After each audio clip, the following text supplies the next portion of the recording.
Welcome back to Nikki's Scrapbooking Adventures. I've got Melanie here for the Crawling Creatives. Hey, Melanie.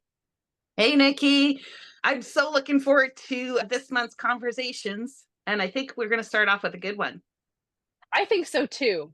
So, back at the end of last year, we both were kind of having a slump in the scrapbooking world. Like, we just didn't want to do projects, and we have all of the supplies to do the projects, right? Absolutely. More than enough supplies to do projects. More than enough for sure. And sometimes you do get in a slump. So today we're going to talk about things that you can do with paper when you're kind of in a scrapbooking or card making slump. Yeah, and I think we added an extra challenge to this is to not try and bring in too many extra tools. At least that's how I thought of it. So I'm looking at how can you use paper with basically a paper trimmer, scissors, and I threw in a scoring tool of some sort. I threw in, a needle and thread and Okay, glue. a needle and thread too for some of mine, and maybe So, a I hole mean, punch. I have a ton of ideas, and a lot of them are actually for my YouTube channel. So, I've got a playlist called DIY paper crafts or paper projects. So, that's something that you guys can check out too at the end of this video. Go through that playlist and get some more ideas. Wow, I love that. And I am definitely going to check it out because, well, I have a few ideas. I didn't think I was particularly inventive. So I'm interested to hear what you came up with. Well, we always have to start. You can always make scrapbook pages and you can always make cards out of your paper, right? Like that's what we do. Yeah. And specifically card bases, your basic card. And the other thing I threw in there were envelopes. Oh, I So didn't even think about envelopes.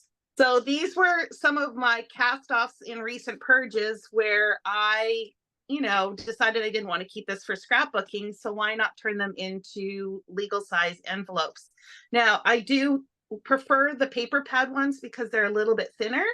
And I like the ones that are single-sided, right? So those are often our least favorite for scrapbooking, but it does make a cool liner of the envelope and then still gives you the full functionality of, the addresses and stuff.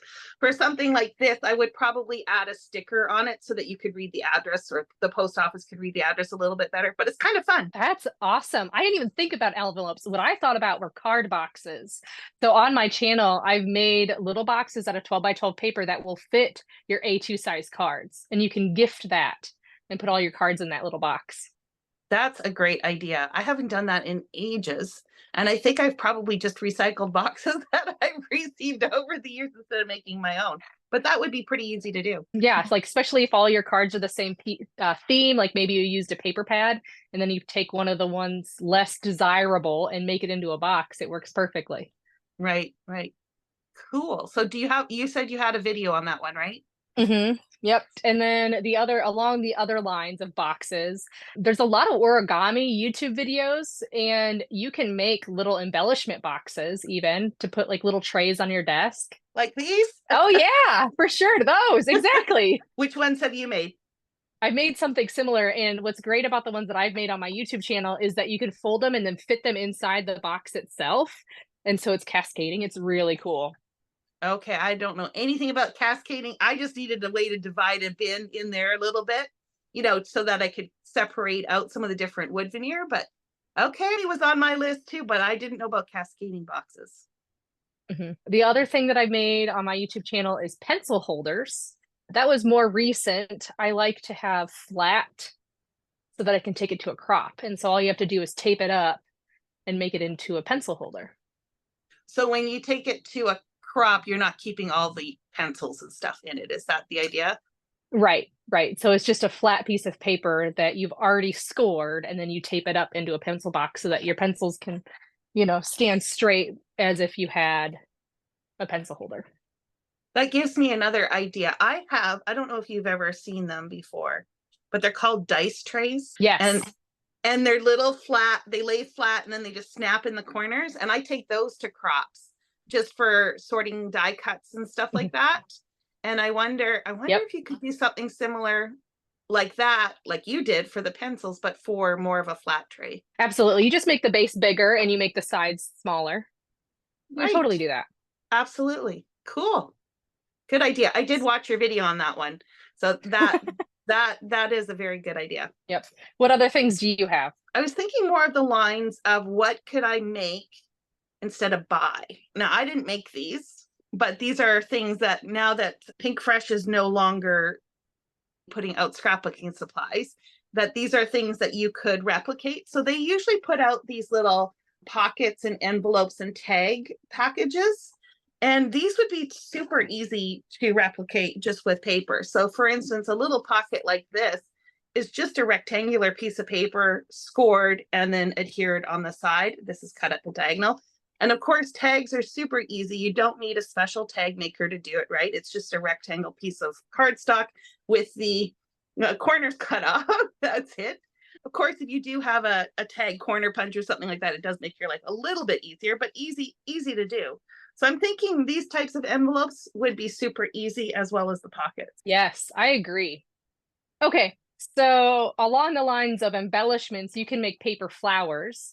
I've shown how to make the smaller paper flowers, but I've seen people make massive paper flowers with like one petal is a 12 by 12 piece of cardstock and they've hung it on the wall or used it as decor for a party, that kind of thing.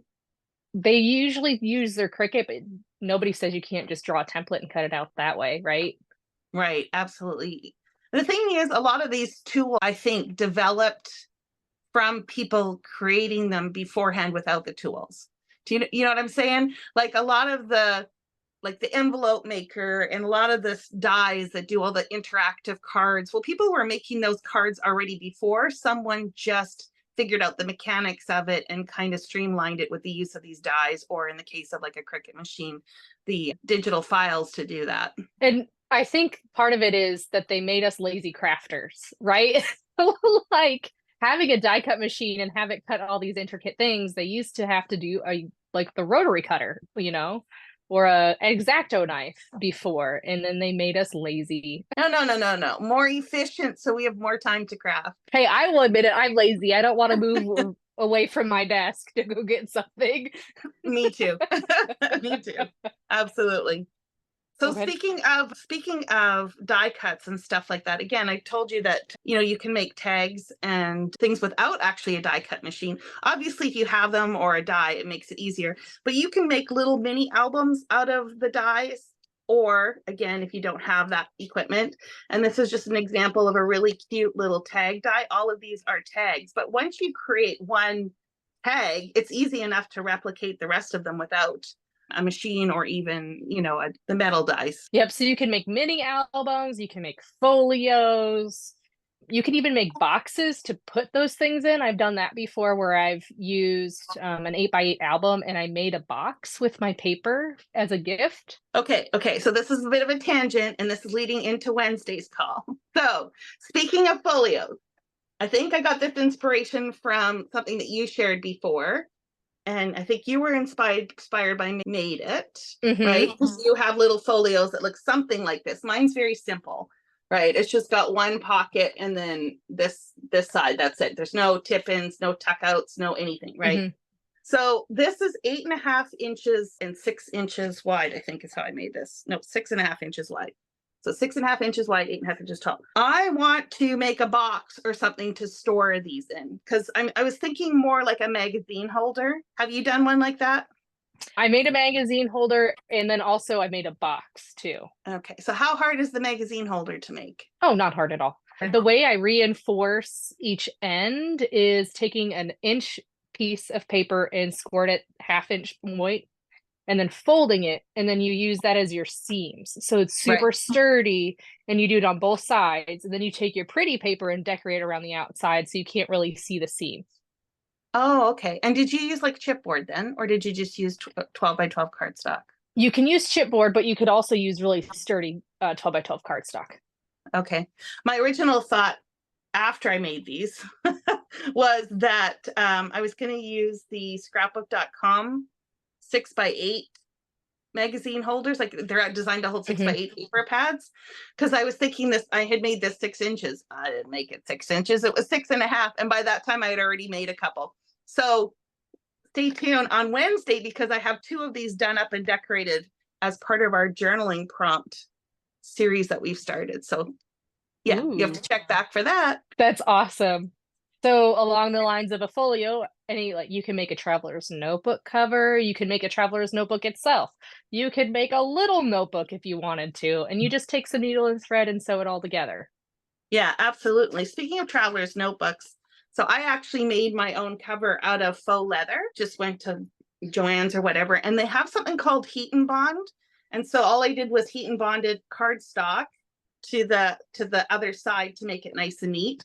Super easy to punch through. And then the pages, the notebooks themselves are ones that I just created out of a scrapbook line that I knew I wasn't going to use. So I've got like 4 different Asian themed ones. I guess I have to go to Japan or China or something now so I can use these up. But yeah, definitely make your own traveler's notebooks. They're way more fun if you make them yourself anyways, because you can incorporate different papers and fun elements. Hmm. That and you can make them whatever size fits you, right? You're not stuck to the standard size of a traveler's notebook. Yeah, and really minimal supplies for this. You need a paper trimmer, something to punch a hole, and like you said, needle and thread. Hmm. Yeah, talking about notebooks and that kind of thing, you can make your own DIY sticker book by using wax paper on paper, like gluing it on there and then covering it with your scrapbook paper. I've done that as well for my Halloween and Christmas stickers. Yeah, for those of you that watch Janet over in RTS, that's one of her go-to kind of ways that she stores her stickers and alphas is using the wax paper. Now, doesn't matter what kind of wax paper. I know she's very particular about the Reynolds brand, but No anyway, idea. no. I She's mean, like, whatever I I don't, have. yeah, I don't really like the wax paper because it tears, it comes off onto the sticker, that kind of thing. But for a storage solution, it's fine. You Yeah, know, I could just put it on paper too, but the paper is way less likely to release the sticker than the wax paper is. yeah. I actually use page protectors. Well, but So, that's in a binder, right? This is actually a notebook that I made out of oh, true, true, true, true. mhm. Yeah. Yeah, because I've just done them where I just like I've kept don't put them in a binder. I just keep them separate and stick them in a case. But yeah, Mhm. you're right. The design is more intended for a binder than in a notebook. You can actually buy release paper. I don't know if you've ever seen that or if you've ever tried it. So I actually have sticker paper that I use for my stickers that say handmade by Nikki Scrapbooking Adventures, and I stick it on the back of my projects that I give to people. And I keep the release paper that that sticker paper was on. And so my plan eventually is to make a notebook out of that release paper. Yeah, I think that would work. The only thing I have found sometimes with the thinner stickers is that once you peel them off, they never quite adhere back as nicely as they did originally. Agreed. Yeah. So if anyone has any tips for that, let us know. Okay, so speaking of holidays, I'm jumping a little bit, right? You can make an DIY advent calendar. You could, you know, take a piece of paper that's 12 by 12, cut little boxes in it and put something behind it and then open the flap to show whatever you want. That's a good idea. Or I've also seen people with just use like little envelopes to, so 25 envelopes and then put little items in there, either a saying or a small treat of some sort. Or what I like to do is I like to make a crafty advent calendar. And send to a couple of friends. So I'll throw cardstock or die cut shapes or stuff like that I have in my stash that they may not have in theirs and give them a little surprise every day. That's fun. Yeah, it is. It's a lot of fun to have a little something. Yep. It is summer, which means it's hot. Why don't you make yourself a paper fan out of your pretty paper? Oh, okay. Okay. I don't think I've made one of those since I was probably in elementary school, but why not? Well, you can, yeah, right. You can make the fancier ones and use popsicle sticks, you know, so they kind of fold out, or you could just make the traditional, you know, back and forth and just kind of fake it Yeah, until you make it. yeah, yeah, for sure. Yeah. And there's always home decor just in general. You can make banners and pennants and stuff like that Mhm. too. Paper chains, if you want to have a little cute paper chain, that was one of my items. You can use your paper in junk journals. I don't know if Okay. we talked about that one at all. I've made sunglasses out of paper before, but I also use my silhouette to help me with that. But you could trace a sunglasses set, I've And made these were that. sunglasses as to be used as an embellishment, or did you? Now I'm curious. So I wore them for New Year's. So I made like the paper glasses and then I put like 2022 on the top of the frame Okay, and we okay. took pictures. Well, and that Um, actually opens up a whole other area that I didn't think about, like party favors and mhm. party decorations, that kind of thing. Or if we're going to talk Christmas, which I know it's only June, but I've seen people make these kind of not ribbon trees, but they're cut out of paper that look like a tree, and they use them as toppers for gifts, which is really cool. Oh, cute. You could also make, a super simple triangle folded in half and put a whole bunch of them together to make a Christmas tree looking thing. Speaking, I'm jumping a little bit because I'm going down my list, right? You talked about earlier with your traveler's notebook, it was an Asian themed. I've made an Asian themed cash envelope system out of my paper. Okay, yeah, I could see how that would work. Absolutely. Now, did you use like origami paper for that? No, I used some really nice, it was Scrap the Boys was the company. Very nice paper as the outside. And then I made envelopes out of more of the paper from that collection. Sewed it in to the outside, and then I used Mod Podge on the outside to keep it a little bit more sturdy. Okay, okay, very So cool. it's similar to like what a traveler's notebook holder would look like. An idea. How Exactly. did you secure it, or did you not secure it at all? You weren't concerned about anything falling out. Well, the inside were envelopes. So I made the envelopes and then looped them through on the outside. And then the outside itself had Velcro. Oh, okay. Okay, makes sense. Yep. Yep. Speaking of money, I've made magic wallets on my YouTube channel. They're really cool. I love them. They're so fun to gift, especially for little kids. Yeah, I have no idea what that is, so you're gonna have to explain it. Everybody's probably yelling at me, well, it's this, and I'm like, no, no idea. Okay, so I use a 49 and market paper, the inside and the outside. So it's really sturdy. And then I used ribbon. And let's see, do I have a little card here? Hang on, I thought I had a card. Okay, we'll use an embellishment. So I have an embellishment here. You stick it right here. Yeah. You close it and then you open it the other way and it's supposed to be still in there. There we go. So my card is in there. I open it and it's on this side, but if I open it the other way, it's still on this side, but the ribbon is backwards. Oh, It's a magic cool. wallet. Cool. I've never seen those before. I thought maybe it was going to be like one of those never ending cards. I don't know if you've seen those ones where you can open them 5 different ways and they show different Oh, scenery. Speaking of that, you could make your own gift card holders for sure, like the gift card envelopes or whatever. And I don't know if you've ever seen those. I want to call them like a door hanging thing, but they do them for wine bottles, oh yeah. Yeah. Or a right? door hanging or a Yeah. door hanger. Yeah. Both. Yeah. I mean, it's basically the same concept, but I think that would be kind of fun too to make your own wine bottle, especially if you're into gifting wine. Yes. Okay. So what about rosettes along the lines of embellishments? You can make rosettes that you can put on gifts or whatever, or on your page. Memory dex cards, you can make those as well out of your paper. So that's not really scrapbooking or cards, it's a little bit of both, right? I've made memory dex cards with my favorite quotes, so then I can rotate them out to show the specific quote And do you keep them in like a Rolodex kind of system, or do you just put them in a box? in a box with little things that it sits on. I don't know how to, like little rods. Right, right, right. I know exactly what you're talking about. Then I was talking to my friend, and she's like, well, you could use paper mache, decoupage, murals, sun catchers, mandalas, quilling. And the last thing my friend said was fire. We can always add it to the fire. Right. So you're talking just scraps, or are you turning them into some sort of like compressed thing that'll burn a little bit longer? Whichever you want. Very true. Very true.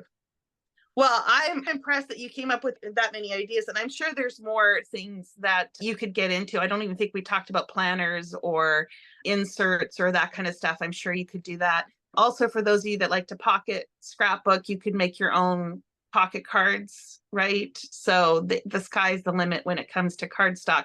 So it's the reason why we all have so much, right? The opportunities are endless. So, okay, next time on Wednesday, we're going to talk about our essential prompts from last month, and hopefully we both made a project. Yeah, we'll see. I know I did, but we'll see if Nikki I did did or too. not. And maybe she So, went up, don't maybe she went rogue and did something completely different. You'll have to see. Yeah, so that's Wednesday over on my channel, A Creatively Crafted Life. Don't forget to like, comment, and subscribe, and we'll see you next time.